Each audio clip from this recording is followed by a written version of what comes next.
हाँ जी, तो करें शुरू अगला टॉपिक है फ्रिक्शन। लेकिन जो अभी नए हैं चैनल पे और इस वीडियो को पहली बार देख रहे हैं उनको मैं बता दूं कि ये कौन सी सीरीज चल रही है। तो हम क्या कर रहे हैं, क्लास 11th के फिजिक्स के फाइनल एग्जाम की रिवीजन कर रहे हैं।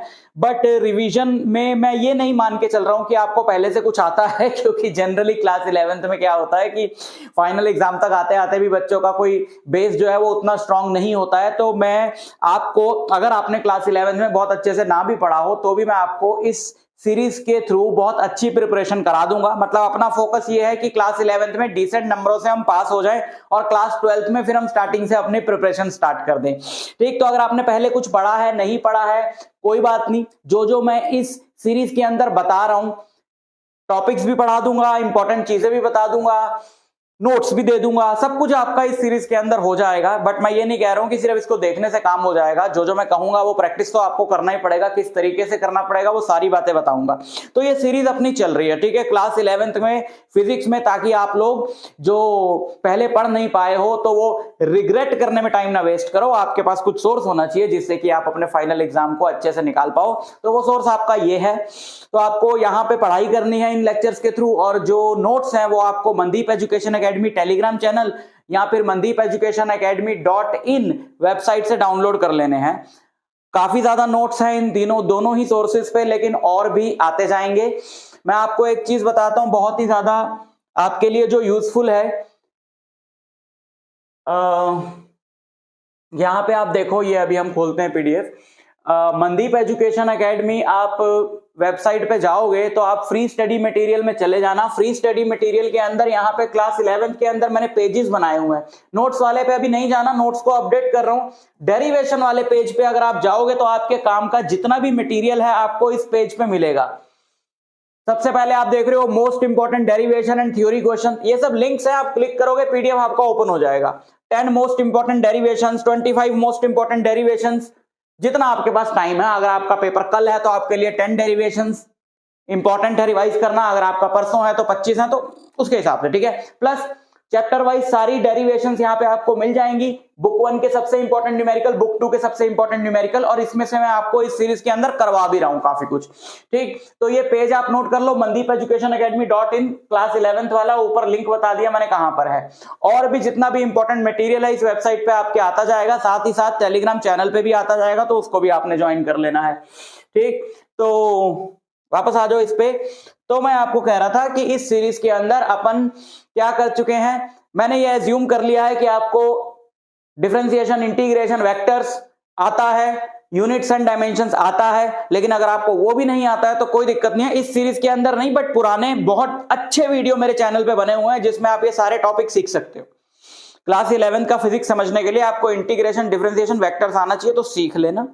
और इस सीरीज के अंदर हम लोग मोशन इन अ प्लेन कर चुके हैं, सर्कुलर मोशन कर चुके हैं, उससे रिलेटेड सब कुछ आपको इंपॉर्टेंट बता दिया है, लॉज ऑफ मोशन कर चुके हैं। और अब ये चौथा लेक्चर है जिसमें लॉज ऑफ मोशन का ही एक दूसरा पार्ट है, फ्रिक्शन, उसको हम लोग कवर करने जा रहे हैं। तो फ्रिक्शन से रिलेटेड क्या क्या आपको आना चाहिए वो सब आपको समझा देता हूं, क्या क्या आपको उससे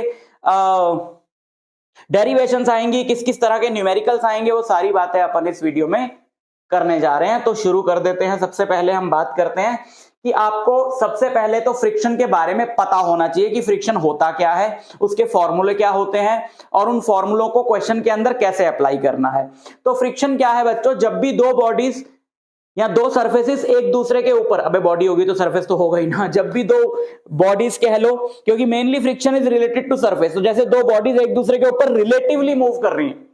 रिलेटिवली का मतलब है कि ये दोनों एक दूसरे के ऊपर एक ही डायरेक्शन में नहीं जा रही सेम वेलोसिटी से, रिलेटिवली ऐसे ऐसे ये दोनों सेम डायरेक्शन में भी जा रही है, तो ये अलग स्पीड से जा रही है। So there is a relative motion between the two bodies. तो उनके जो सरफेसेस होते हैं ना आपस में कांटेक्ट में, वो उस रिलेटिव मोशन को अपोज करते हैं। So that opposing force is called friction. पहले तो अपने को ये पता होना चाहिए। ये डेफिनेशंस वगैरह यहाँ पे इसलिए लिखी है क्योंकि यार आप सब्जेक्टिव एग्जाम देने जा रहे हो ना, तो आपको लिखना होगा, प्लस नोट्स के अंदर तो है ही, तो यहां से अभी कॉपी नहीं करना तो रहने दो, बट पढ़ते हुए एकदम बुकिश लैंग्वेज में अगर डेफिनेशन सामने हो तो बहुत इजी रहता है आपके लिए एग्जाम में लिखना। ठीक, अच्छा, तो फ्रिक्शन, बट ये स्टार्टिंग की बस एक ही स्लाइड है जिसमें थ्योरी है, बाकी फिर उसके बाद अपन लोग समझना शुरू कर देंगे जो जो हमें पता होना चाहिए। Friction is the resistive force that opposes the relative motion और tendency of motion between two surfaces in contact. देखो ये तो अपने को समझ में आ गया कि वो रिलेटिव मोशन को अपोज करती है, लेकिन ये टेंडेंसी ऑफ मोशन क्या है? फ्रिक्शन कब कब लगता है? फ्रिक्शन तब तो लगता ही है जब दो सरफेस रिलेटिवली एक दूसरे के कांटेक्ट में मूव कर रहे हो, लेकिन फ्रिक्शन तब भी लगता है अगर आप किसी चीज को मूव कराने की कोशिश कर रहे हो with respect to a surface. मतलब एक इतना कॉम्प्लिकेटेड नहीं बनाते टर्म्स को, देसी लैंग्वेज में बात करते हैं कि जैसे यहां पर एक भारी सी चीज पड़ी है फर्श पे, आप उसको धक्का मार रहे हो, लेकिन आप धक्का तो मार रहे हो लेकिन वो बहुत भारी है, हिल नहीं रही है। तो अब उसमें हम बोलेंगे कि अगर वो मूव नहीं कर रही है तो उसमें टेंडेंसी तो है ना मोशन की, वो मूव करना तो चाहती है बट क्यों नहीं कर पा रही? क्योंकि ग्राउंड का फ्रिक्शन उसको रोक रहा है। जब आप उसको धक्का ही नहीं मार रहे थे तब तो टेंडेंसी भी नहीं थी उसमें मूव करने की, है ना? तो फ्रिक्शन तब लगता है जब बॉडी एक्चुअली मूव कर रही हो, और तब भी लगता है जब बॉडी को मूव कराने की कोशिश की जा रही हो बट बॉडी मूव ना कर रही हो, and that is called tendency of motion. तो ऑब्वियसली ये दो अलग अलग सिचुएशंस हो गई, तो इन दोनों में अलग अलग फ्रिक्शन लगेगा। पहला है स्टैटिक फ्रिक्शन, ये तब लगता है जब बॉडी को आप धक्का मार रहे हो सरफेस पे लेकिन बॉडी मूव नहीं कर रही, so there is a tendency of motion but the body is not moving relative to the surface. तब जो फ्रिक्शन लगता है उसे स्टैटिक फ्रिक्शन बोलते हैं। और जब बॉडी मूव करने लगती है सरफेस पे तब जो उस पर फ्रिक्शन लगता है उसे काइनेटिक फ्रिक्शन बोलते हैं। और इस फ्रिक्शन की जो डायरेक्शन है वो क्या होती है? जैसे ये सरफेस है और ये बॉडी है, तो इस सरफेस पे ये बॉडी मान लो मूव कर रही है, मान लो मूव कर रही है, तो ये बॉडी इधर मूव कर रही है, तो फ्रिक्शन जो लगेगा सरफेस कांटेक्ट में कहां है? यहां पर है ना, तो ये ऐसे लगेगा अपोजिट डायरेक्शन में अलोंग द सरफेस, ठीक है, क्योंकि ये रोकता है। ठीक, अच्छा अगर बॉडी मूव नहीं कर रही, मान लो बॉडी मूव नहीं कर रही, आपने इधर 10 न्यूटन की फोर्स लगाई लेकिन बॉडी मूव नहीं कर रही क्योंकि बॉडी बहुत भारी है, वो कहती है भैया 10 न्यूटन से हम मूव नहीं करेंगे, हम तो बहुत भारी हैं, तब भी फ्रिक्शन उल्टी डायरेक्शन में ही लगेगा। यार अगर उधर लग रहा होता तो फिर चलना पड़ती बॉडी, ठीक है, तो उल्टी डायरेक्शन में ही लगेगा। बट हमें कैसे पता कि फ्रिक्शन तभी लगता है जब हम मूव कराने की कोशिश करते हैं, उससे पहले क्यों नहीं लगता? मान लो ये एक हैवी बॉडी जो है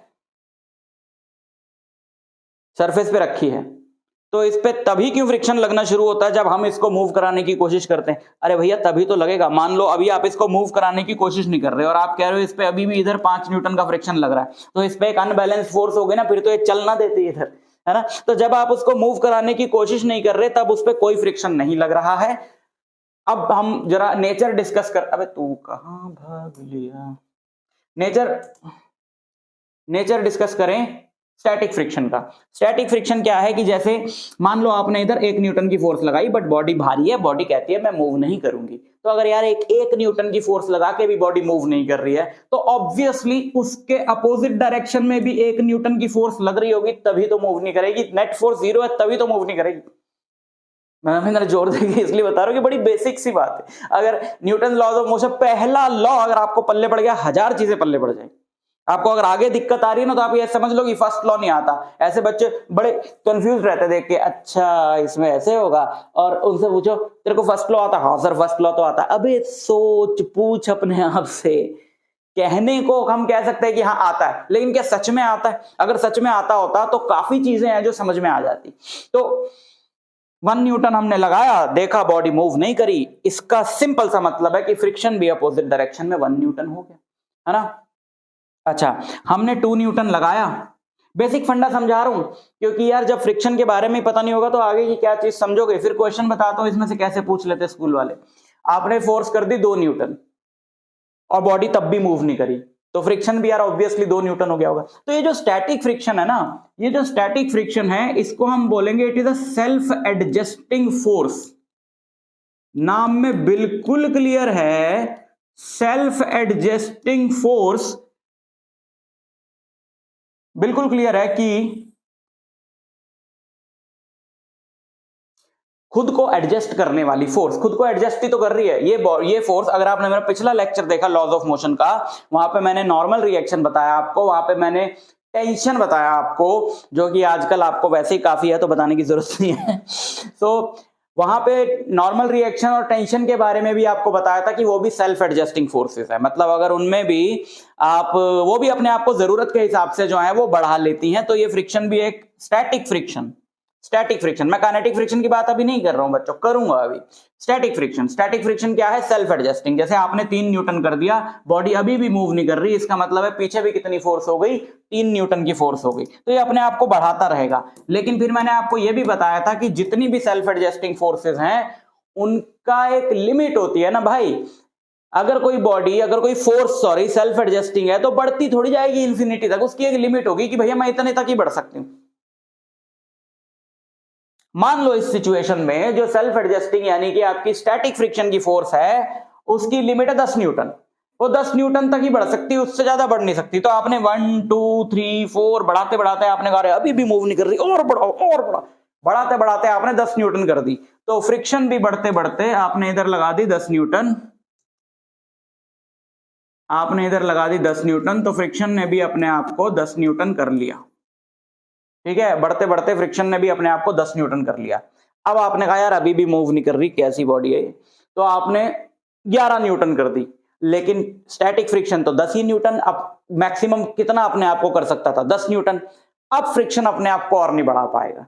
भाई कितनी भी भारी बॉडी हो लेकिन थोड़ा ज्यादा एफर्ट लगाओगे तो मूव कर ही जाती है ना सरफेस पे। नहीं सर एक बेड है हमारे घर में वो तो मेरे से हिलता ही नहीं है। अरे भाई 4 लोग मिलके धक्का मारेंगे तब तो हिल ही जाएगा ना।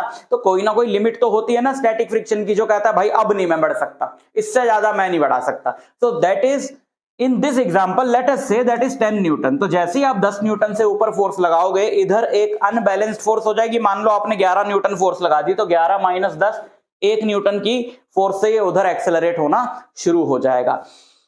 तो आपने देखा स्टैटिक फ्रिक्शन की क्या वैल्यू है। अगर आपसे कोई पूछे स्टैटिक फ्रिक्शन की क्या वैल्यू है, आप कहोगे स्टैटिक फ्रिक्शन की वैल्यू तो यार 1 न्यूटन भी थी, 2 भी थी, 3 भी थी, सेल्फ एडजस्टिंग है ना। अब सेल्फ एडजस्टिंग फोर्स की क्या वैल्यू, वो तो सिचुएशन पे डिपेंड करेगा। तो स्टैटिक फ्रिक्शन जब तक बॉडी मूव नहीं कर रही, स्टैटिक फ्रिक्शन वही है जो आपने फोर्स अप्लाई करी है ना। आपने 2 न्यूटन करा तो स्टैटिक फ्रिक्शन 2 न्यूटन, आपने 3 न्यूटन करा स्टैटिक फ्रिक्शन 3 न्यूटन।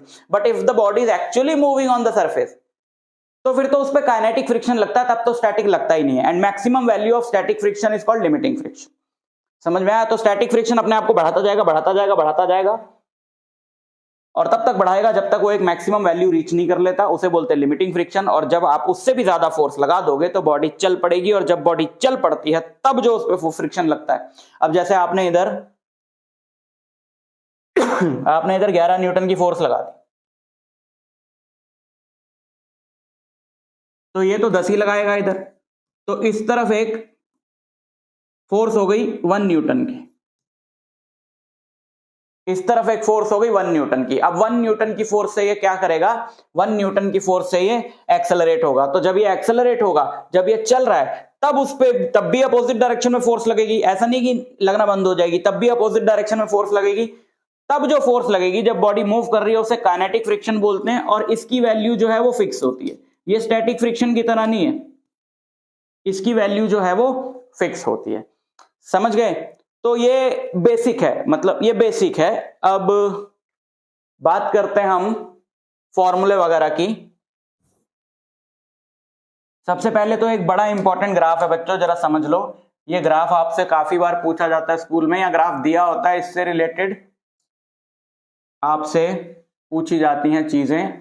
ये हो गया आपका अप्लाइड फोर्स, ठीक है, जितनी फोर्स आप लगा रहे हो।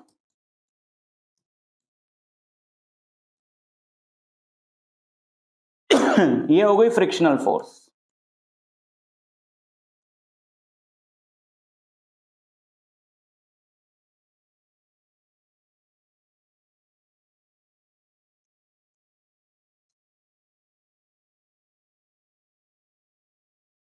अब देखो स्टार्टिंग में अप्लाइड फोर्स 0, फ्रिक्शनल फोर्स 0, फिर आपने अप्लाइड फोर्स थोड़ी सी बढ़ा दी 1 न्यूटन, फ्रिक्शनल फोर्स भी हो गई 1 न्यूटन, आपने अप्लाइड फोर्स कर दी 2 न्यूटन, फ्रिक्शनल फोर्स भी हो गई 2 न्यूटन। तो स्टार्टिंग में आप देखोगे कि ऐसी स्ट्रेट लाइन बनेगी ना, आपकी जो अप्लाइड फोर्स है और जो फ्रिक्शन की फोर्स है दे आर डायरेक्टली प्रोपोर्शनल। जितना आप बढ़ाते जा रहे हो वो उतना बढ़ता जा रहा है। तो ये पूरी लाइन जो है आपको ये स्टैटिक फ्रिक्शन वाला पार्ट दिखा रही है। फिर ये एक मैक्सिमम वैल्यू तक आके फिर ये कांस्टेंट जब होगी ना तो थोड़ी सी कम होगी। बच्चों kinetic friction is less then the maximum value of static friction.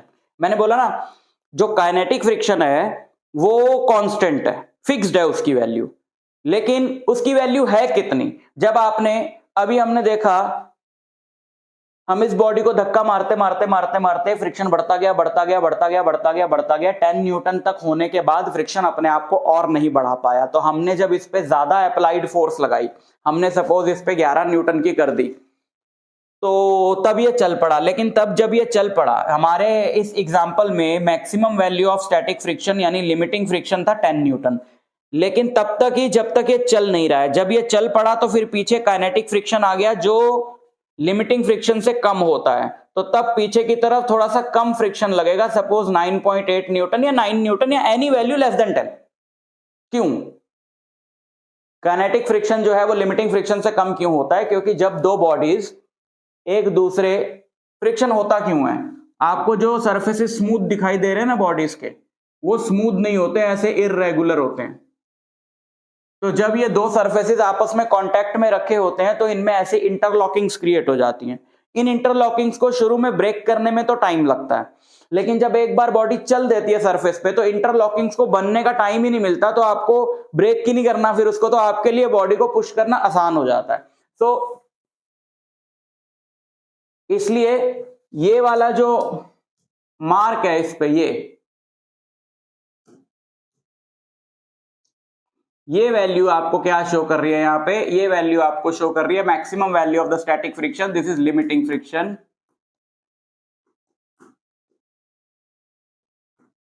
और फिर ये थोड़ा सा कम हो गया तो ये काइनेटिक फ्रिक्शन। ठीक है, समझ गए? तो ये कहानी चलती है। तो सबसे पहले बात करते हैं काइनेटिक फ्रिक्शन के फॉर्मूले की।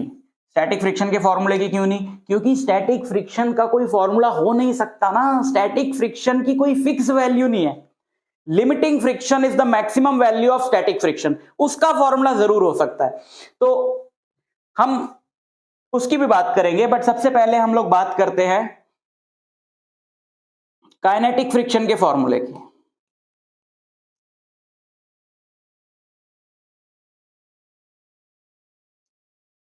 काइनेटिक फ्रिक्शन का फॉर्मूला क्या है?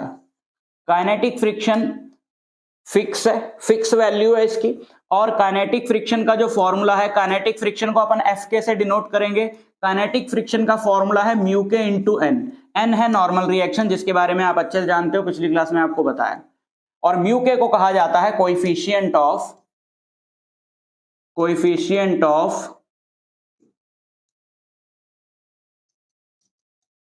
Kinetic friction.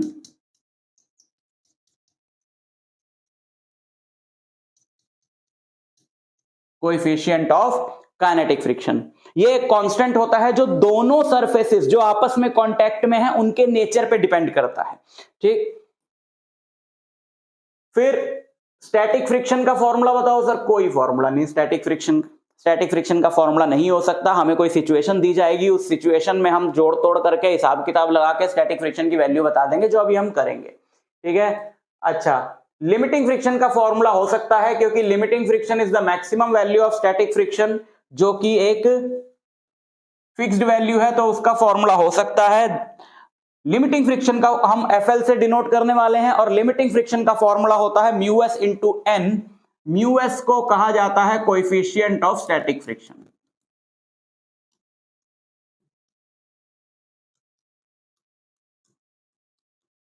और क्योंकि अभी आपको बताया लिमिटिंग फ्रिक्शन की वैल्यू काइनेटिक फ्रिक्शन से कम होती है, और लिमिटिंग फ्रिक्शन की वैल्यू काइनेटिक फ्रिक्शन से कम होती है, और दोनों में अगर आप फॉर्मूले में देखो एन और एन तो आ ही रहा है, यानी कि सारी की सारी बात आ गई म्यू पे, तो म्यू के ऑब्वियसली कम होता होगा। Mu k is less then mu S. Coefficient of kinetic friction is less then coefficient of static friction.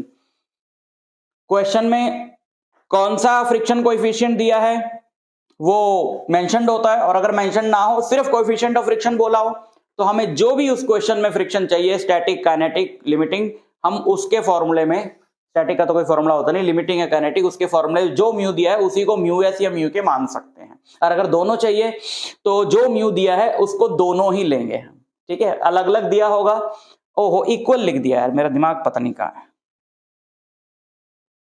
Mu k is less then और इक्वल टू मान लो, क्योंकि बहुत सारे क्वेश्चन में बराबर भी दिया हुआ है, बट ग्रेटर नहीं हो सकता। Mu k is less than equal to mu s. Okay, समझ में आई बात। चलो क्वेश्चन से समझाता हूं किस तरह क्वेश्चन, बहुत बेसिक बेसिक से क्वेश्चन ही पूछते हैं फाइनल एग्जाम में। जैसे यहां पर एक बॉडी है, ठीक है, इस बॉडी पे इधर एक 20 न्यूटन की फोर्स लग रही है, ठीक है, और बॉडी का मास है 5 kg, और यहां पे म्यू दिया हुआ है, यहां पे म्यू एस दिया हुआ है सपोज 0.3 और म्यू के दिया हुआ है 0.2। अब हमारा सवाल यह है कि इस सिचुएशन में अगर मैं इधर 20 न्यूटन की फोर्स लगाता हूं तो क्या ये बॉडी मूव करेगी? अगर करेगी तो इस पे इसकी एक्सेलरेशन क्या होगी, इस पे फ्रिक्शन कौन से लग रहे हैं, कैसे लग रहे हैं, सब कुछ एनालाइज करते हैं, ठीक है। आओ देखें। तो बच्चों इस पे क्या क्या फोर्सेस लगेंगी। सबसे पहले तो इसका नीचे लगेगा वेट 5g, ऊपर लगेगा नॉर्मल रिएक्शन n, और इधर लग रही है 20 न्यूटन की फोर्स, ठीक है, 20 न्यूटन की फोर्स। अब देखें, पहले तो देखें कि मैक्सिमम फ्रिक्शन इस पे कितना लग सकता है, लिमिटिंग फ्रिक्शन यानी कि, तो लिमिटिंग फ्रिक्शन होगा mu s into normal reaction. अब वर्टिकल में कोई मोशन नहीं हो रहा तो n जो है वो 5g के बराबर होगा, यानी कि 50, g को मैंने 10 ले लिया तो ये आ गया 15 न्यूटन। लिमिटिंग फ्रिक्शन कितना है, 15 न्यूटन। लिमिटिंग फ्रिक्शन है 15 न्यूटन, और हमने कितनी फोर्स लगाई, 20 न्यूटन। तो क्या बॉडी मूव करेगी? बिल्कुल करेगी, क्योंकि लिमिटिंग फ्रिक्शन तो 15 न्यूटन है ना, तो फ्रिक्शन 15 न्यूटन से ज्यादा अपने आप को बढ़ा नहीं सकता। तो क्या बॉडी मूव करेगी? बिल्कुल करेगी। अगर बॉडी मूव करेगी तो बताओ उसकी एक्सेलरेशन क्या होगी। तो एफ नेट क्या है बॉडी पे, इधर 20 न्यूटन, और अब इधर कितनी फोर्स होगी, 15 न्यूटन। नहीं, बॉडी मूव कर रही है। अब तो अभी ये सिर्फ हमने निकाला ये चेक करने के लिए कि बॉडी मूव कर रही है कि नहीं कर रही है। तो बॉडी मूव कर रही है भाई, तो अगर बॉडी मूव कर रही है तो इधर अब कौन सा फ्रिक्शन होगा, इधर होगा काइनेटिक फ्रिक्शन, और काइनेटिक फ्रिक्शन है 0.2 इंटू एन। एन अपना कितना आया था, एन आया था 50, 10 न्यूटन।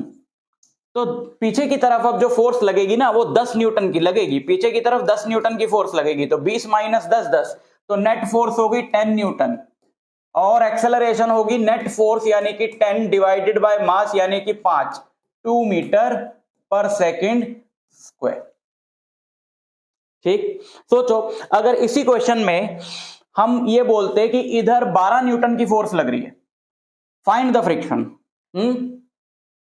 इसको नोट कर लिया, नोट कर लो, नोट्स बना लो अपने साथ साथ। नोट्स तो मैं आपको दे ही रहा हूं पीडीएफ फॉर्म में, लेकिन इसका मतलब ये नहीं कि आप यहां पे जब क्लास अटेंड कर रहे हो तो बैठ के नोट नहीं करोगे। जब आप क्लास अटेंड कर रहे हो तो बैठ के अगर नोट करोगे तो आपको कंसंट्रेशन बेटर हो जाएगा। आप सिर्फ ऐसे लेके मोबाइल या लैपटॉप को ऐसे देखोगे तो आप एक तो आप कंसंट्रेट नहीं कर पाओगे, क्योंकि आपकी बॉडी के बाकी पार्ट्स जो है वो उसमें इन्वॉल्व ही नहीं है, तो आपका दिमाग आपको कहीं का कहीं ले जाएगा, क्योंकि हाथ उसे यूज ही नहीं करने ना। तो आप साथ में लेके बैठो ताकि हैंड्स का भी इस्तेमाल हो, तो सारा आपका जो है वो जो दिमाग है इसी तरफ लगा रहे। दूसरी बात यह है कि अगर आप साथ साथ लिखोगे ना तो आपको रिटेन रहेगा। अगर आप देख के समझ रहे हो, आप कह रहे हो हाँ समझ आ गया, लेकिन अगर आपने साथ साथ लिखा नहीं, आपने देख के समझ लिया, आपको लगेगा समझ में आ गया, बाद में जब करने बैठोगे तो पता चलेगा। और रिस्क अपने को लेना नहीं है, क्योंकि पूरा साल तो हम रिस्क ही लेते आए और तो कुछ हमने किया नहीं। सो इसी क्वेश्चन में अब एक चीज और, इसी क्वेश्चन को मैं थोड़ा सा चेंज कर देता हूं। यहां पे हमारे पास सेम सिचुएशन है,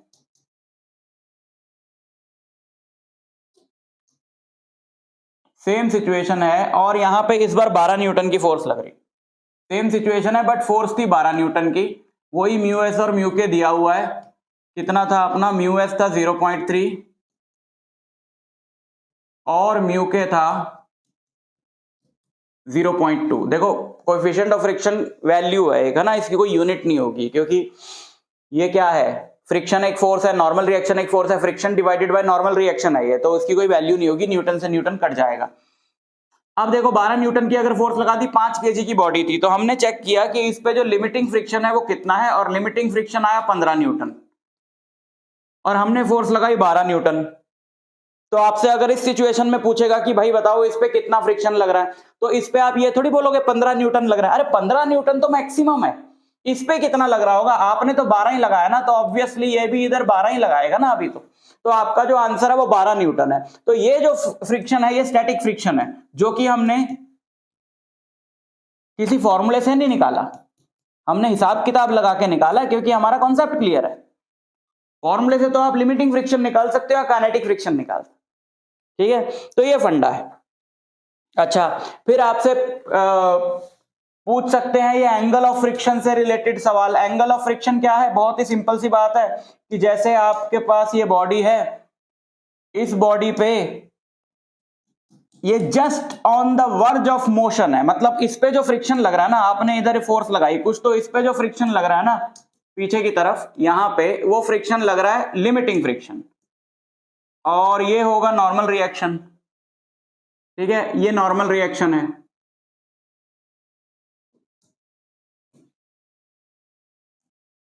तो जो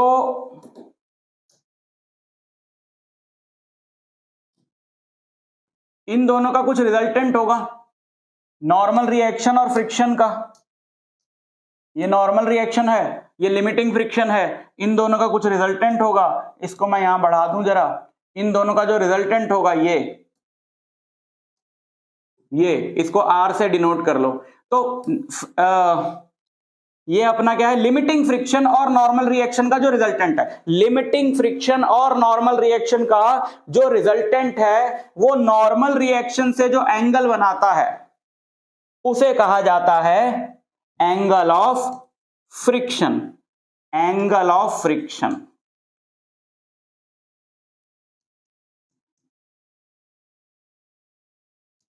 angle of friction, angle between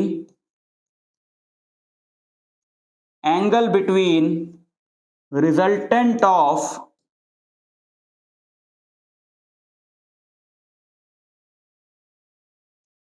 limiting friction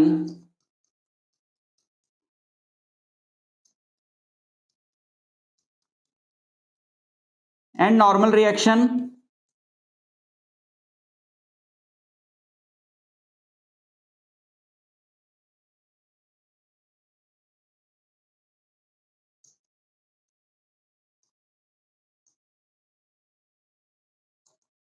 दोबारा एंड लिखना पड़ जाएगा, यहां पे हम लिख देते हैं angle of resultant of limiting friction normal reaction with normal reaction, ठीक है।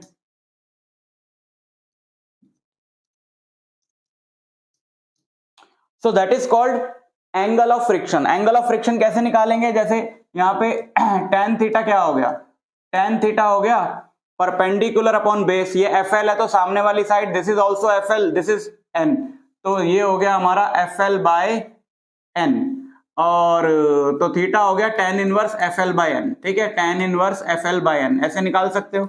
लेकिन यार पीछे ही अभी हमने फॉर्मूला पढ़ा है कि जो FL होता है यानी लिमिटिंग फ्रिक्शन वो होता है म्यू एस इंटू एन, तो FL डिवाइडेड बाय एन क्या आएगा, FL डिवाइडेड बाय एन आएगा म्यू एस, तो थीटा हो जाएगा tan इनवर्स म्यू एस। तो ये एंगल सीधा सीधा कोएफिशिएंट ऑफ स्टैटिक फ्रिक्शन पे डिपेंड करता है, या हम कह दें कि स्टैटिक फ्रिक्शन इस एंगल पे डिपेंड करता है, एक ही बात है, इसलिए हमने इसको नाम दिया एंगल ऑफ फ्रिक्शन, क्योंकि फ्रिक्शन की डिपेंडेंसी है ये, ठीक। तो कोएफिशिएंट ऑफ फ्रिक्शन पता हो, एंगल ऑफ फ्रिक्शन निकाल सकते हो, mu s equal to tan theta, रट लो, बहुत इंपॉर्टेंट बात है। कोएफिशिएंट ऑफ फ्रिक्शन पता हो, एंगल ऑफ फ्रिक्शन निकाल सकते हो, एंगल ऑफ फ्रिक्शन पता हो, कोएफिशिएंट ऑफ फ्रिक्शन निकाल सकते हो, ठीक है। और क्या पूछेगा, बहुत ही इंपॉर्टेंट चीज बता रहा हूं यहां पे, angle of repose, angle of repose,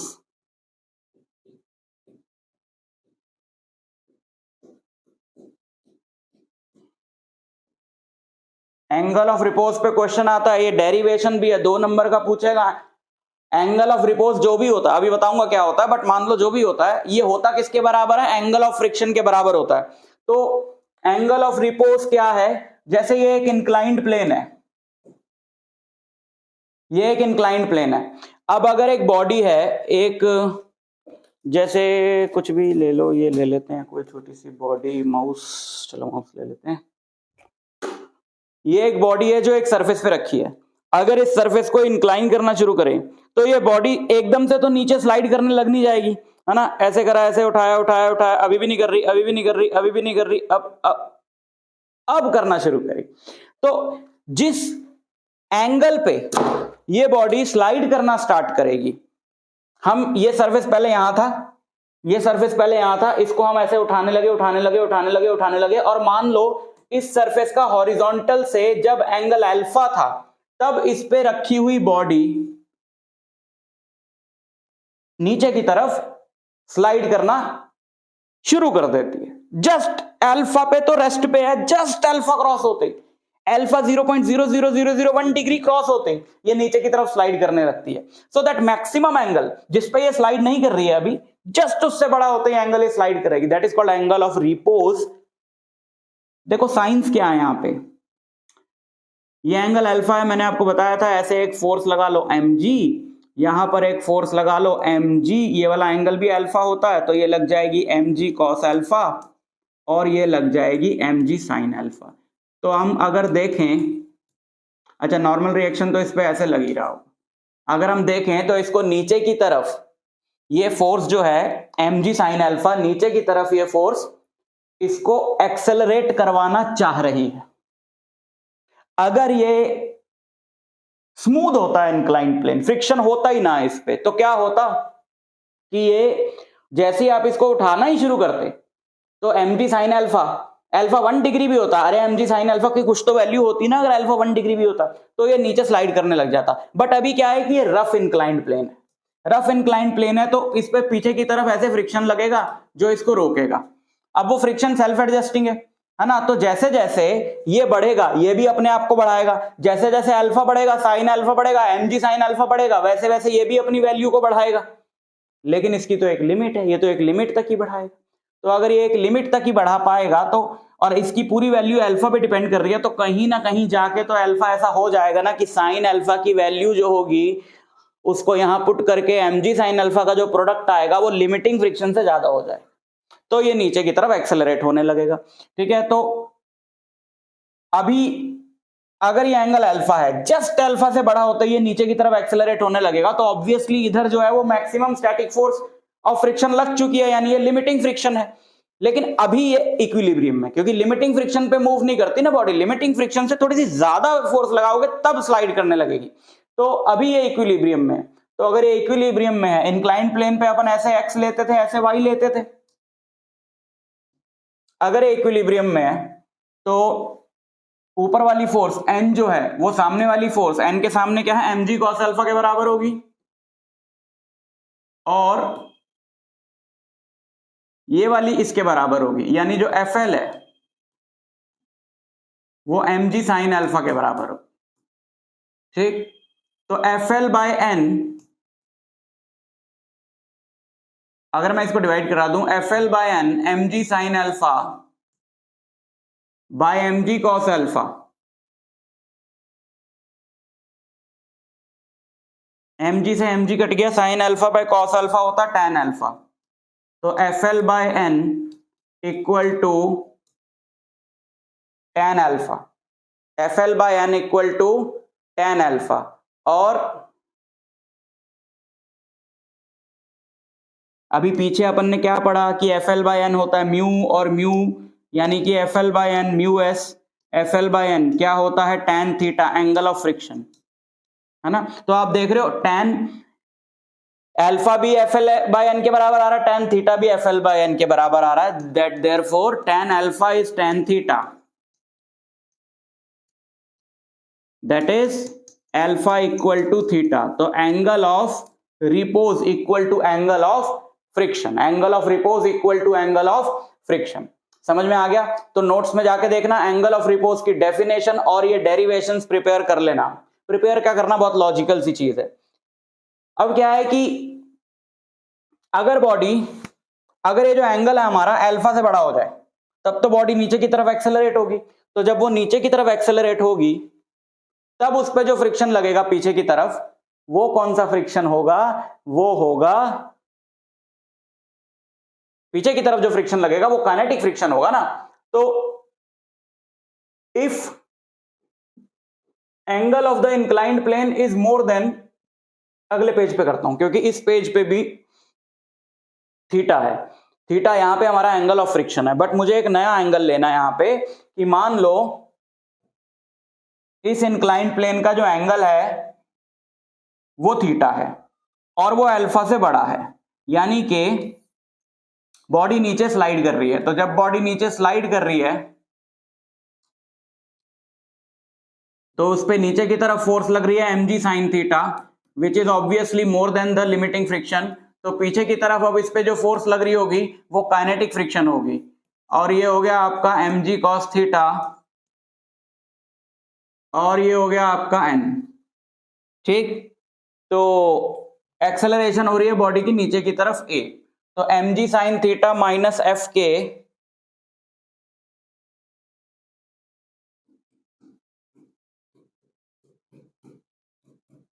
mg sin theta minus f k equal to M a.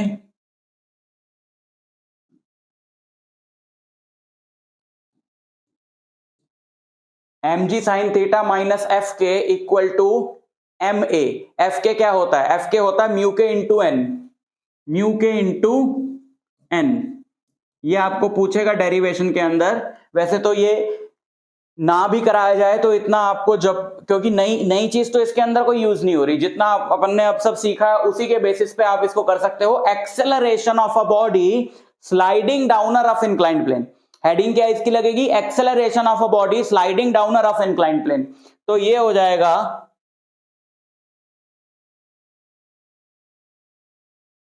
mg sin theta minus mu k, और n किसके बराबर है? n जो है वो mg cos थीटा के बराबर है।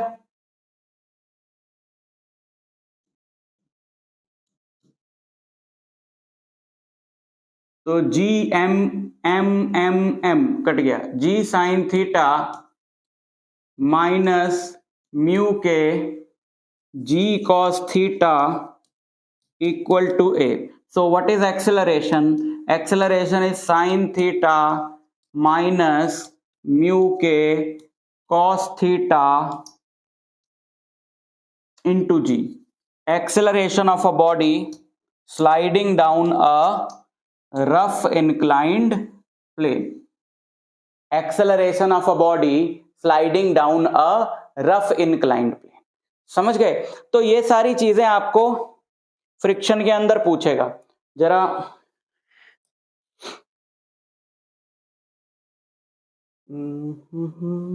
न्यूमेरिकल्स एक दो मैं आपको लेकर चलूं जरा। बुक 1 मोस्ट इंपॉर्टेंट न्यूमेरिकल्स का आपका देखो ये पीडीएफ खुल जाएगा, इजीली आप इसको डाउनलोड कर सकते हो, कोई दिक्कत की बात नहीं है, सब फ्री है, फ्री फ्री फ्री।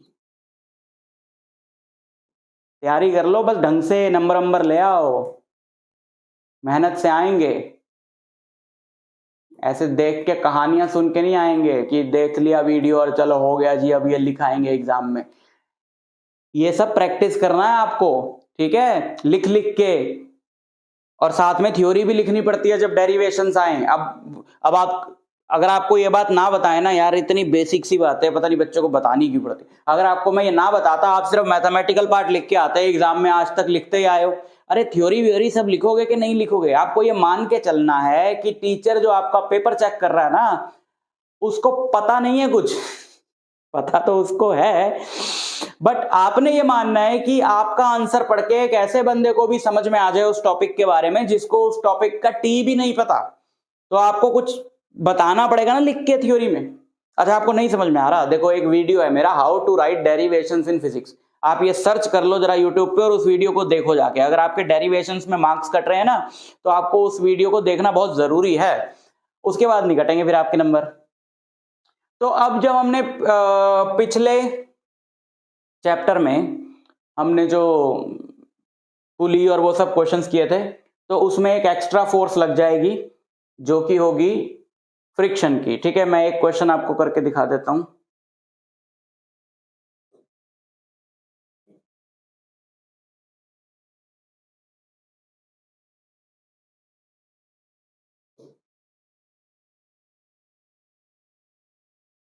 देखो, what is the acceleration of block and trolley system shown if the coefficient of kinetic friction between trolley and the surface is 0.04 Newton. यहां पे फ्रिक्शन दिया है, friction between the trolley and surface. देखो अभी mention नहीं किया कौन सा फ्रिक्शन है, लेकिन यार ऑब्वियसली एक्सेलरेशन यहां मेंशनड है, तो ये सिस्टम एक्सेलरेट हो रहा है, तो ऑब्वियसली ये जो फ्रिक्शन होगा ये काइनेटिक फ्रिक्शन होगा ना। तो अगर फ्री बॉडी डायग्राम बनाओ ट्रॉली का, हमें निकालना क्या, what is the tension in the string. अगर आप ट्रॉली का फ्री बॉडी डायग्राम बनाओ तो ट्रॉली पे इस तरफ फोर्स लग रही है टेंशन, इस तरफ लग रही है फ्रिक्शन, और एक्सेलरेशन हो रही है इस तरफ, नीचे लग रहा है mg, ऊपर लग रहा है नॉर्मल रिएक्शन n, और वर्टिकली तो कोई भी मोशन नहीं है, तो n इक्वल टू mg होगा, n इक्वल टू mg होगा। ठीक है, अच्छा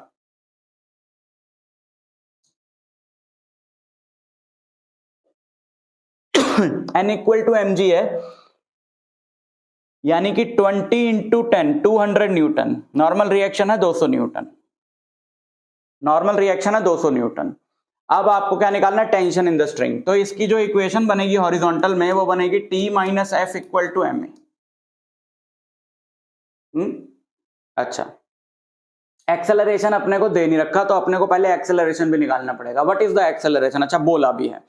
तो देखो इधर एक्सेलरेट हो रहा ना, अगर किसी को अभी भी इक्वेशंस बनाने में कंफ्यूजन है तो देख लो, इधर एक्सेलरेट हो रहा है तो ऑब्वियसली टी ज्यादा होगा, फ्रिक्शन कम होगा, तो T minus friction net force होगी। सेकंड लॉ होता है न्यूटन का, net force equal to mass into acceleration. तो टी और फोर्स, फ्रिक्शनल फोर्स दे रखी है, नॉर्मल रिएक्शन की जरूरत ही नहीं थी। नॉर्मल रिएक्शन की जरूरत तब होती जब हमें यहाँ पे म्यू दिया होता और फ्रिक्शन ना दिया होता, बट फ्रिक्शन तो अपने को डायरेक्ट दिया है।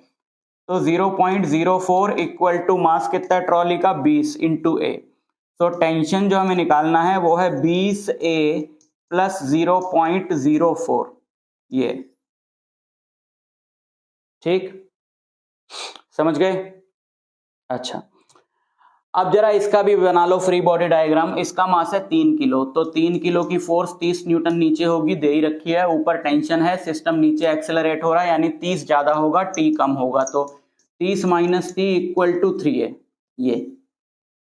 तो पहले तो आप इन दोनों को ऐड कर दोगे तो टी से टी कट जाएगा ना। यहाँ पे एक काम करो, टी की वैल्यू यहाँ से उठा के वहां डाल दो, टी आएगा 30 माइनस 3 है, तो यहाँ पे डाल दिया आपने 30 माइनस 3 है इक्वल टू 20 ए प्लस 0.04। अब सिर्फ ए बचा इस इक्वेशन में, तो आप इस इक्वेशन को सॉल्व करके ए निकाल लो, उसमें से इनमें से किसी में भी पुट करके टी की वैल्यू आ जाएगी।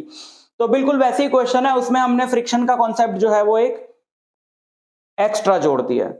बट एक चीज यहाँ पे आप याद रखना कि जो नॉर्मल रिएक्शन है that is always mg, no, वो तो डिपेंड करेगा ना भाई और फोर्सेस हैं या नहीं। अगर सपोज इसमें मैंने फोर्स टेढ़ी लगा दी ऐसे, यहां पे मैंने एक 10√2 न्यूटन की फोर्स लगा दी, 5 kg की ये बॉडी है। अब जरा इसको एनालाइज करें, मान लो इसका म्यू एस जो है वो 0.3 है और म्यू के जो है वो 0.2 है। Let's analyse the situation. यहां पे अगर आपने 10√2 न्यूटन की फोर्स लगा दी, तो इस 10√2 न्यूटन की फोर्स यहां पे बना देता हूं,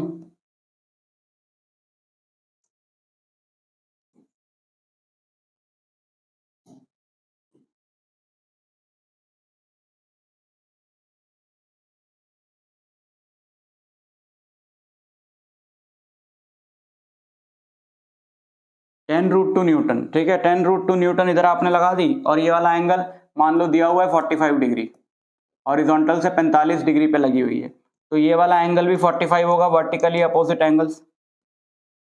ये 45 है तो ये भी 45 होगा, तो ये हो जाएगा 10√2 cos 45 और ये हो जाएगा 10√2 sin 45, है ना। जो फोर्स आपकी एक्स या वाई में नहीं होती उसके कंपोनेंट्स बनाने पड़ते हैं। cos 45 होता 1/√2, √2 से √2 कटेगा 10 न्यूटन, और ये भी हो जाएगा 10 न्यूटन। ठीक है, अब ये हमने जो हमें फोर्स दिया उसको हमने स्प्लिट कर लिया। अब बाकी की फोर्सेस का अगर हम देखें, 5 kg की बॉडी है तो 50 न्यूटन, 10 न्यूटन का एरो बड़ा 50 का छोटा, ऐसा नहीं चलेगा। जस्ट फॉर द रेफरेंस 50 आपको बड़ा बनाना है, बट उतना बड़ा तो हम बना नहीं पाएंगे, तो इमेजिन कर लो कि एरो बड़ा है तो 50 न्यूटन की फोर्स नीचे लग रही है, नॉर्मल रिएक्शन ऊपर लग रहा है।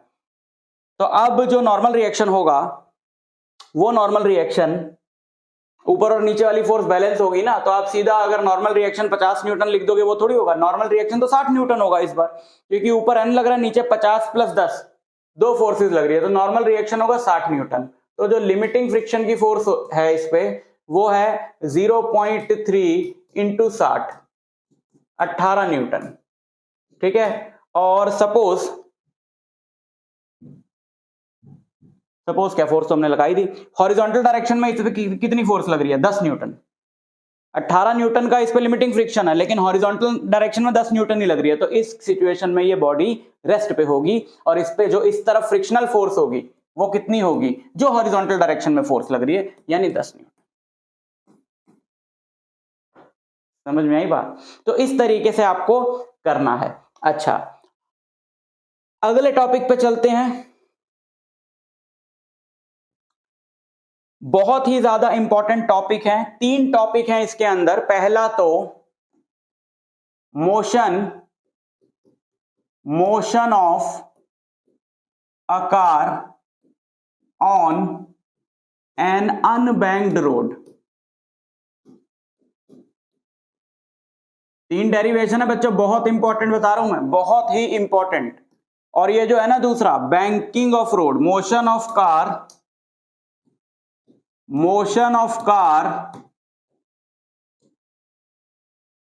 ऑन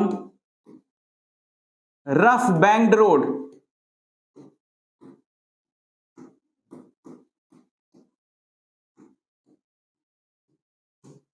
और तीसरा, बेंडिंग ऑफ साइक्लिस्ट।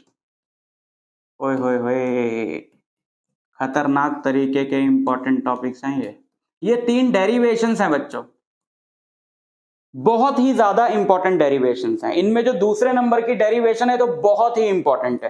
तो ये डेरिवेशंस क्या हैं?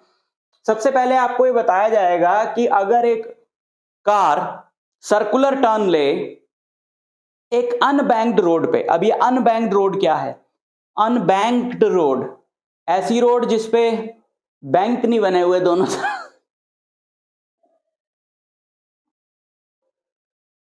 मैं छोटा था ना, जब मैं पढ़ रहा था, मैंने फर्स्ट टाइम ये टॉपिक, अब मेरे को बैंक अनबैंक का मतलब नहीं पता, तो मैंने देखा, मैंने जब सुना इस वर्ड को तो मुझे लगा यार बैंक का फ्रिक्शन, इससे फ्रिक्शन और फिजिक्स से क्या लेना देना। बट अनबैंक्ड रोड क्या होती है?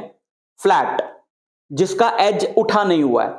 बैंक्ड रोड वो होती है जिसका एक तरफ से एज हम उठा देते हैं, जो हॉरिजॉन्टल नहीं होती, एक तरफ से उठी हुई होती है। ऐसा क्यों करना होता है वो हमको ये पता चलेगा जब हम ये पढ़ेंगे कि अगर एक ऐसी बिना उठी हुई, जो एक तरफ से रोड उठी नहीं हुई है, अभी डायग्राम बना के दिखाता हूं, उस पे अगर कार टर्न लेगी तो क्या होगा। बट ये डेरिवेशन बहुत इंपॉर्टेंट है, बहुत ज्यादा, ध्यान से सुनो, इजी है, समझ लो। देखो, जैसे मान लो कार ले रही है सर्कुलर टर्न, ठीक है। जब एक कार चल रही है, कोई भी व्हीकल चल रहा है और उसे सर्कुलर टर्न लेना है, तो सर्कुलर टर्न पे उसको सेंट्रीपिटल फोर्स चाहिए। अगर तो रोड सीधी सीधी जा रही है तो वो हॉरिजॉन्टल भी हो तो चलेगा, कोई दिक्कत नहीं। लेकिन जब एक सर्कुलर टर्न ले रही है गाड़ी तो उसे तो सेंट्रीपिटल फोर्स चाहिए। अगर उसे सेंट्रीपिटल फोर्स चाहिए, ये कार है, ठीक है, थोड़ी बढ़िया सी कार बनाए एक बार। ये कार है, ध्यान से देखना, ये कार अपनी तरफ आ रही है। यहां पे अभी मैं पूरा आपको समझाता हूं कि ये कार है ना, समझ रहे हो, ये फ्रंट है, तो ये कार ऐसे सर्कुलर टर्न ले रही है। अब आप जानते हो कि सर्कुलर टर्न बिना सेंट्रीपिटल फोर्स के तो पॉसिबल ही नहीं है। अगर इस पे सेंट्रीपिटल फोर्स नहीं लगेगी तो ये सर्कुलर टर्न तो कार ले ही नहीं सकती किसी भी तरीके से। तो सवाल है कि यहां पे इसको सेंट्रीपिटल फोर्स प्रोवाइड कौन कर रहा है? ये रोड फ्लैट है, मतलब ये बिल्कुल ऐसी है, इसका किसी भी तरह का जो साइड है वो ऐसे उठा नहीं हुआ, ना इधर से ना इधर से, ये फ्लैट रोड है। तो इसी रोड को हम लोग क्या बोलते हैं? Unbanked road. तो अनबैंक्ड रोड पे अगर एक कार टर्न लेती है तो देखें जरा क्या प्रॉब्लम आती है। तो अब सोचो, जब कार ऐसे टर्न लेगी तो उसकी एक टेंडेंसी होगी कि वो स्किड करके बाहर निकल जाएगी। उसको बाहर निकलने से रोकने के लिए, अगर ये स्किड करके इधर निकलना चाह रही है तो ऑब्वियसली इसको बाहर निकलने से रोकने के लिए इस पे कौन सी फोर्स लगेगी? वही तो रोकेगी इसको, फ्रिक्शन ही तो लगेगा ना। अगर आप सोचो कि एक कार सेफली टर्न कर पा रही है और ऐसे घूम पा रही है और सर्कल को छोड़ के बाहर नहीं निकल पा रही है, तो ऑब्वियसली फ्रिक्शन जो है वो अंदर की तरफ लग रहा है, जो उसके पहियों को, उसके टायर्स को बाहर की तरफ स्किड करने से रोक रहा है। ठीक है, तो जो इनको इधर मूव करने से, आप एक सेकंड के लिए सोचो कि एक ब्लॉक है जो इधर जाना चाह रहा है, तो इसको पर जा नहीं पा रहा है, तो यार सामने आ रहे हैं ना, पहिए तो रोल करते हुए सामने आ रहे हैं, उधर तो नहीं जा रहे, कार का पहिया निकल के ऐसे स्किड तो नहीं कर रहा, तो इधर तो वो जा नहीं रहा। इसका मतलब है कि वो इसका इस तरफ वाला मोशन नहीं हो रहा, तो ये उस तरफ वाले मोशन के रिस्पेक्ट में रेस्ट पे है। यानी जब रेस्ट पे है तो इस तरफ जो फ्रिक्शन लग रही होगी वो स्टैटिक फ्रिक्शन लग रही होगी ना, तो इसको बाहर ऐसे स्किड करने से स्टैटिक फ्रिक्शन रोकेगा। तो वही स्टैटिक फ्रिक्शन को इधर अंदर की तरफ लगना पड़ेगा, तो वही स्टैटिक फ्रिक्शन इसको क्या प्रोवाइड करेगा? सेंट्रीपिटल फोर्स प्रोवाइड करेगा। और उस बेचारे की तो एक लिमिट है ना, FL। तो जो इसको सेंट्रीपिटल फोर्स चाहिए यानी mv²/r, this FL must be, अब जैसे इसको मान लो 10 न्यूटन की फोर्स चाहिए घूमने के लिए, तो ये कम से कम 10 तो होना चाहिए। तो this friction must be centripetal force greater than equal to the required centripetal force, है ना। अरे यार वो मांग रही है 20 न्यूटन की फोर्स, फ्रिक्शन कह रहा ना भैया हम तो 12 न्यूटन ही हो सकते हैं, उससे ज्यादा नहीं हो सकते, तो फिर तो स्किड कर जाएगी कार, क्योंकि फ्रिक्शन उसको बाहर निकलने से रोक ही नहीं पाएगा। So this friction should be greater than or equal to the required centripetal force. Maximum value of friction should be greater than the required centripetal force. तब कार सेफली टर्न कर पाएगी। ठीक, अगर हम देखें कि ये फ्रिक्शन की वैल्यू क्या होगी, इस पे देखो दो नॉर्मल रिएक्शन लगेंगे, 4 लगेंगे ना, 4 जगह से गाड़ी टच कर रही है ग्राउंड को, तो चारों पहिए पे ऊपर की तरफ नॉर्मल रिएक्शन लगेगा, जिसको मैं कंबाइंड वे में एक सिंगल n मान लेता हूं, और गाड़ी का वेट लगेगा नीचे की तरफ। अब अप एंड डाउन तो कोई मोशन हो नहीं रहा है कार में, तो n mg के बराबर होगा, तो ये होगा μs into mg greater than equal to mv²/r। m से m कट गया, तो हम ये बोल सकते हैं इसको सॉल्व करके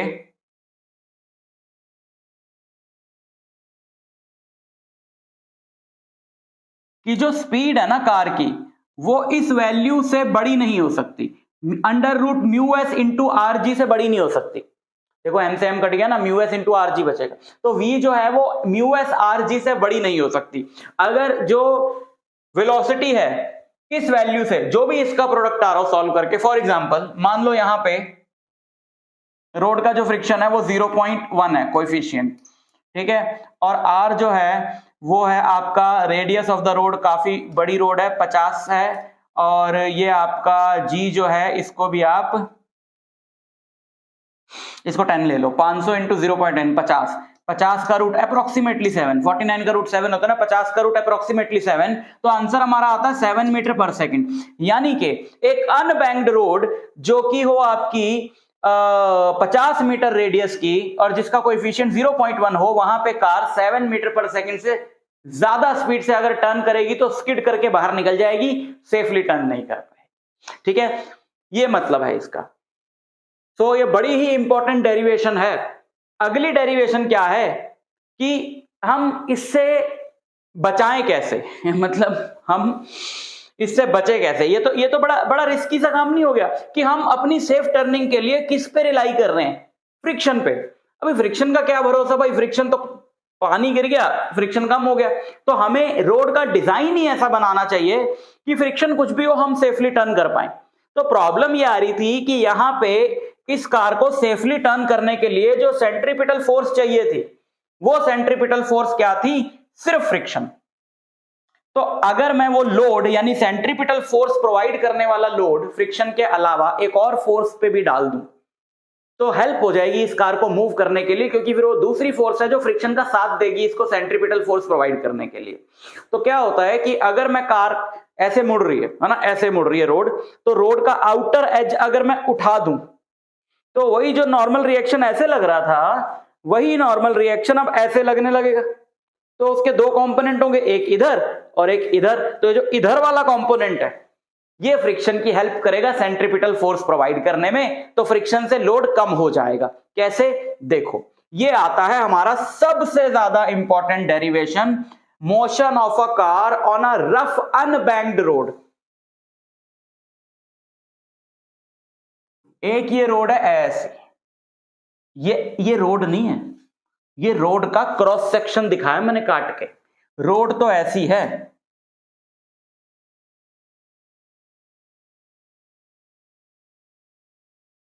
समझ रहे हो? रोड ऐसी है जिसका आउटर एज उठा हुआ है, इनर वाला नहीं उठा हुआ है। तो यहां पे अब ये गाड़ी आ रही है, अब मैंने वैसी ही गाड़ी बना दी ना अगर, तो थोड़ा कंफ्यूजिंग सा डायग्राम हो जाएगा। मैं सिर्फ ऐसा एक बॉक्स बना रहा हूं, मान लो गाड़ी ऐसे आ रही है, ठीक है ना, और ये उठा हुआ है थीटा एंगल पे। अच्छा, तो क्या होगा, क्या क्या फोर्सेस हैं? mg लगेगा यहां पे, mg cos थीटा ये होगा और mg sin थीटा ये होगा। फ्रिक्शन अंदर की तरफ लग रहा था जो इसको बाहर स्किड करने से बचाएगा, ये फ्रिक्शन लग रहा है अंदर की तरफ, है ना? लग तो रोड के अलॉन्ग रहा है बट मैं यहां बना लेता हूं, थोड़ा आसान रहेगा अपना काम, ठीक है? ये फ्रिक्शन लग रहा है, तो फ्रिक्शन के दो कंपोनेंट कर दिए, एक तो ये हो गया। अच्छा, ऑल्टरनेट इंटीरियर एंगल, ऐसे ऐसे ऐसे, ये एंगल थीटा है तो ये वाला एंगल भी थीटा होगा, तो ये कंपोनेंट हो जाएगा f cos थीटा, और इस तरफ फ्रिक्शन का कंपोनेंट हो जाएगा f sin थीटा, ठीक है? और नॉर्मल रिएक्शन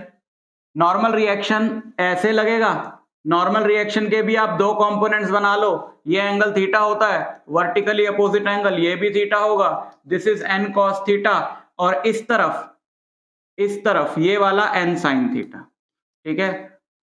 थोड़ा सा आपको ये मिक्सअप सा हो गया बट मैं बिल्कुल क्लियर कर देता हूं। एक तो mg के हमने कंपोनेंट बनाए, mg ऐसे था तो mg cos theta perpendicular to the plane, mg sin theta parallel to the plane. Clear? Friction लग रहा था ऐसे रोड के अलोंग नीचे की तरफ, क्योंकि वो कार बाहर निकलने की कोशिश करेगी ना तो वो रोकेगा उसको, तो उसका ये angle theta, alternate interior angles ये भी थीटा, तो ये f है तो ये f cos थीटा, ये f sin theta. Normal reaction ऐसे लगता है perpendicular to the plane, vertically opposite angle ये थीटा तो ये भी theta, n cos theta n sin theta. अब आप देखो अंदर की तरफ, इस तरफ चाहिए ना उसको सेंट्रीपिटल फोर्स, जो ऐसे गोला बना रही है उसका सेंटर तो इधर है ना, तो सेंट्रीपिटल फोर्स कौन प्रोवाइड कर रहा है? सेंट्रीपिटल फोर्स प्रोवाइड कर रहा है f cos थीटा, एक तो इधर फोर्स है, दूसरी इधर फोर्स है n sin थीटा, ठीक है? क्लियर? f cos थीटा और n sin थीटा को आपने लिख देना है mv स्क्वायर अपॉन r के बराबर, बिकॉज ये मिनिमम इतने होने चाहिए, ठीक है? तो हम सिंप्लिसिटी के लिए हम इक्वल टू का साइन लगा लेते हैं अभी, और यही सेंट्रीपिटल फोर्स प्रोवाइड कर रहे हैं, तो आपने इसको लिख देना mv स्क्वायर अपॉन r के बराबर, ठीक है? n cos थीटा के सामने कौन है? n cos थीटा के सामने दो फोर्सेस हैं, एक है mg, एक है f sin थीटा, तो ये दोनों बराबर होंगी क्योंकि अप एंड डाउन कोई मोशन नहीं है, तो mg n cos theta minus, यहां मैं सीधा लिख दूं पहले ताकि आपको कोई कंफ्यूजन ना हो, mg plus f sin theta, f sin theta इधर आया तो n cos theta minus f sin theta equal to mg बचा इधर, ठीक है? mg। अच्छा जी, अब यहाँ पे n को हमने उड़ाना है। याद रखना स्टेप्स, नॉर्मल रिएक्शन आपने हटा देना है यहाँ से। नॉर्मल रिएक्शन का ना तो हमें पता है ना हमारा फाइनल एक्सप्रेशन में नॉर्मल रिएक्शन का कोई काम है, तो नॉर्मल रिएक्शन हमने यहाँ से उड़ा देना। तो उसके लिए हमें क्या करना पड़ेगा, सबसे पहले इस फ्रिक्शन को म्यू इंटू एन लिखना पड़ेगा। फ्रिक्शन की जगह लिखा mu into N cos theta plus N sine theta equal to M we square upon R. ठीक, इस वाली में भी फ्रिक्शन को म्यू इंटू एन लिख दो, N cos theta minus mu into N sine theta equal to M G. अब आप इन दोनों को डिवाइड कर दोगे, स्टेप्स याद कर लो। इन दोनों को आपने क्या कर देना है, डिवाइड। यहां से n कॉमन लेके काट देना, यहां से n कॉमन लेके काट देना है। मतलब समझने के साथ साथ अपन क्या करें कि प्रिपेयर भी कर लेना, फाइनल एग्जाम के लिए इसको प्रिपेयर भी कर लें। तो स्टेप्स आपको समझ में आ रहे हैं, ठीक है।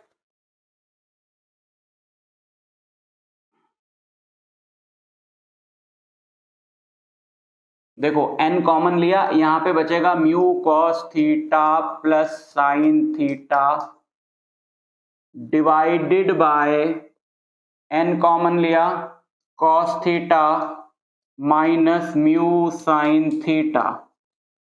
इधर ऊपर क्या था, m we square by r, इधर था एम जी।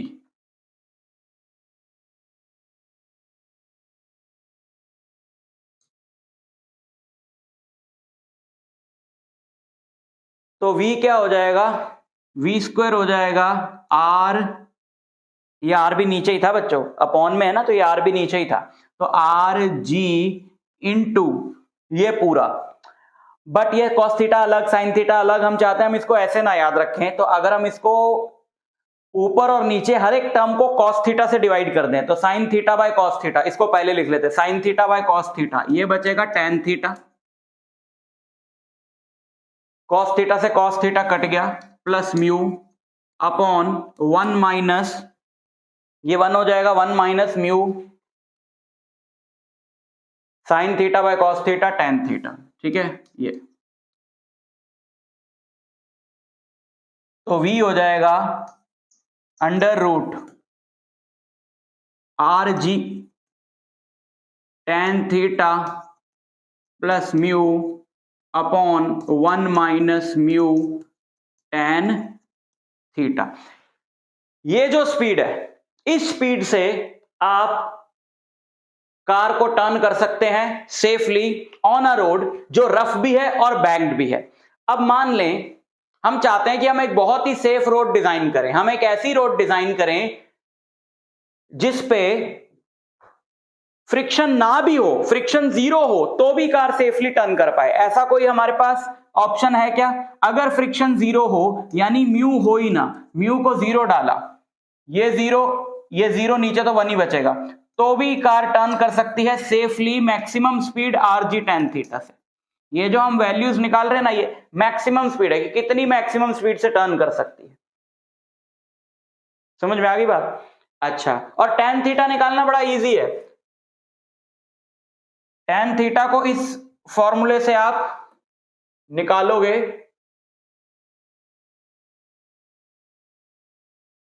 जैसे ये थीटा है और हमें रोड की विड्थ तो पता ही होगी W, मान लो ये हाइट h है, जो हमें नहीं पता क्योंकि हमें थीटा नहीं पता, थीटा पता होता तो ये हाइट भी पता होती।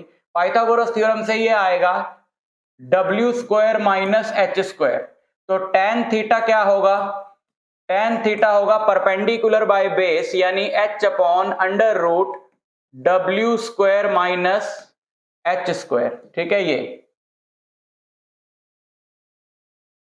h upon under root W square minus h square. तो आप टेन थीटा की जगह ये डाल सकते हो, तो थीटा से भी बात हट जाएगी बिल्कुल, आप h निकाल सकते हो, है ना। देखो आप रोड डिजाइन कर रहे हो, सोचो, तो यहां से टेन थीटा की वैल्यू क्या आई, टेन थीटा की वैल्यू आई v square by R G, tan theta की वैल्यू आई v square by are g. आपने टेन थीटा की जगह ये डाल दिया, W आपको पता है, ये आपको V पता है कि भाई मैं एक ऐसी रोड डिजाइन कर रहा हूं जहां पे मुझे कार को 5 मीटर पर सेकंड की स्पीड से सेफली टर्न कराना और फ्रिक्शन है नहीं, तो आपने V को 5 डाल दिया। रेडियस आपको रोड का पता होगा, G पता है, एच निकाल लिया, तो उस रोड को आपने इतना एलिवेट कर देना है दूसरे एंड से और ऐसे समतल रोड बना देनी है, ऑटोमेटिकली एंगल वही आ जाएगा जो चाहिए, है ना। तो ये बड़ी इंपॉर्टेंट डेरिवेशन है। अगली क्या है, bending of cyclist. Bending of cyclist क्या है,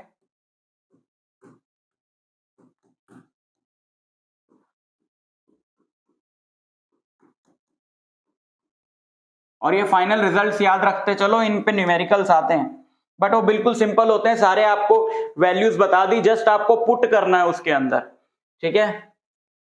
ऐसे न्यूमेरिकल्स आते हैं क्लास 11th में। तो बेंडिंग ऑफ साइक्लिस्ट क्या है, एक साइकिल वाला जा रहा है, आपको पता है साइकिल जो है वो टेढ़ी हो जाती है जब वो टर्न लेता है। साइकिल वाला जब टर्न लेता है तो साइकिल टेढ़ी हो जाती है। क्यों टेढ़ी होती है, क्योंकि यार उसे भी तो सेंट्रीपिटल फोर्स चाहिए ना, उसे भी तो सेंट्रीपिटल फोर्स चाहिए। तो टेढ़ा होने से क्या होगा, देखो टेढ़ा होने से क्या होगा कि जो नॉर्मल रिएक्शन है वो ऐसे लगेगा, नॉर्मल रिएक्शन ऐसे लगेगा क्योंकि परपेंडिकुलर लगना है उसने, और वेट तो वर्टिकली डाउनवर्ड ही लगता है, तो इसका जो वेट है वो ऐसे लगेगा। अब आप देखो अगर ये बंदा थीटा एंगल पे टेढ़ा हुआ है, वर्टिकल से मुड़ते वक्त इधर ऐसे मुड़ रहा है ना ये, तो इस तरफ टेढ़ा हुआ है थीटा एंगल पे। सो ये एंगल हो गया थीटा, ये नॉर्मल रिएक्शन हो गया एन, तो एन का इधर एक कंपोनेंट हो गया एन कॉस थीटा और इधर कंपोनेंट हो गया एन साइन थीटा। तो उसे सेंट्रीपिटल फोर्स चाहिए ना मुड़ने के लिए, तो अगर वो ऐसे टर्न ले रहा है तो सेंटर ऑफ द सर्कल वो इस तरफ लाई करता है, तो उसे इधर सेंट्रीपिटल फोर्स चाहिए। तो वो सेंट्रीपिटल फोर्स उसको कौन प्रोवाइड करेगा, पहले तो इधर कोई कंपोनेंट ही नहीं था, उसको प्रोवाइड करेगा n sin theta. So n sin theta will provide necessary centripetal force n sin theta equal to mv square upon r, और n cos थीटा के सामने क्या है mg, n cos थीटा उसके वेट को बैलेंस करेगा। इसीलिए क्या होता है कि अगर तुम चलते चलते ज्यादा झुक जाओ, थीटा बढ़ने से कॉस थीटा कम हो जाता है, तो आपका वेट ही बैलेंस नहीं हो पाएगा और आप गिर जाओ। अगर आप इसको डिवाइड कर दो तो आप देखोगे कि पहले वाला फॉर्मूला ही आ जाएगा, sine theta by cos theta is tan theta is V square divided by R G.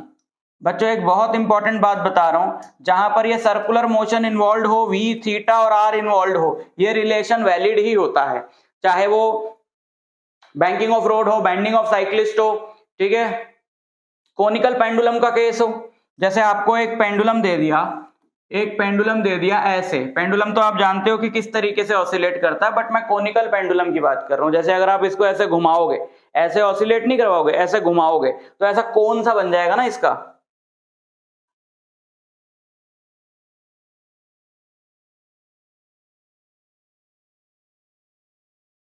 ऐसे। तो कोनिकल पेंडुलम का केस क्या है, यहां पे मान लो ये एंगल है थीटा, तो ये इसको कौन सेंट्रीपिटल फोर्स प्रोवाइड कर रहा है घूमने के लिए, इधर इस पे एक फोर्स लग रही है इधर, जो कि है स्ट्रिंग के अलोंग टेंशन, इधर ऑल्टरनेट इंटीरियर एंगल्स, ये वाला एंगल भी क्या होगा थीटा। तो इस टेंशन के दो कंपोनेंट्स बना लो, एक तो हो गया ये और एक हो गया ये। Now this component is t cos theta and this component is t sin theta. t cos theta के सामने है mg, तो t cos थीटा इसका वेट बैलेंस करेगा और t sin थीटा प्रोवाइड करेगा, ये सेंटर की तरफ है ना, तो ये प्रोवाइड करेगा इसको centripetal force mv square upon r। आप इन दोनों को डिवाइड करोगे, थीटा t से t कटेगा, you will again get this equation. तो इस इक्वेशन को आप याद कर लो। तो ये फ्रिक्शन वाले पार्ट में से आपको ये करना है, फ्रिक्शन का बेसिक्स, उससे रिलेटेड न्यूमेरिकल्स, एक दो जो इंक्लाइन प्लेन वाले derivation, angle of repose, angle of friction, and के ये तीन डेरिवेशंस बड़े इंपॉर्टेंट है। बाकी तो थ्योरेटिकल सी चीजें हैं, कभी पूछें कभी नहीं पूछेंगे। How to increase friction, decrease friction बचपन से पढ़ते आ रहे हो, नोट्स भी आपको दे दिए हैं, उसमें आपको मिल जाएगा, टेलीग्राम ग्रुप पे डाल दूंगा, वेबसाइट पे भी डाल दूंगा। और इस इन फॉर्मूलों पे, इस पे, या जो फ्रिक्शन के साथ वाला फॉर्मूला आया V का, उस पे डायरेक्ट क्वेश्चन, वो इंपॉर्टेंट न्यूमेरिकल्स वाले PDF दिखाए थे ना, उसके अंदर वो हैं जो मैंने अभी स्क्रीन पे खोले भी थे, उसमें से आप कर सकते हो। ठीक है, तो अच्छे से प्रिपेयर कर लेना। देखो बच्चों, ये तो आपको कॉन्सेप्ट पता लग गया, अब जाके न्यूमेरिकल्स लगाओ, अब इसको प्रिपेयर करो, न्यूमेरिकल्स लगाओ, बहुत सारे क्वेश्चंस लगाओ और मेहनत करो। मिलता हूं आपसे नेक्स्ट लेक्चर में। All the very.